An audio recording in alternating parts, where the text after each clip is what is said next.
একুশে পদকপ্রাপ্ত গীতিকার ও সুরকার এবং জাতীয়তাবাদী সামাজিক সাংস্কৃতিক সংস্থা জাসাসের প্রতিষ্ঠাতা সভাপতি লোকমান হোসেন ফকিরের স্মরণে আলোচনা সভা ও সাংস্কৃতিক অনুষ্ঠানের আয়োজন করা হয়েছে।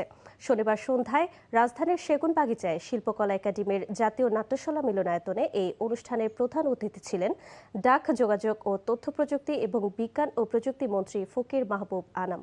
উপস্থিত ছিলেন সংস্কৃতি প্রতিমন্ত্রী আলী নেওয়াজ মাহমুদ খৈয়ুম, বিএনপির যুব মহাসচিব সৈয়দ এমরান সালেহ প্রিন্স, সাংস্কৃতিক সম্পাদক আশরাফ উদ্দিন আহমেদ উজ্জ্বল, জাসাসের সভাপতি হেলাল খান সহ অনেকে।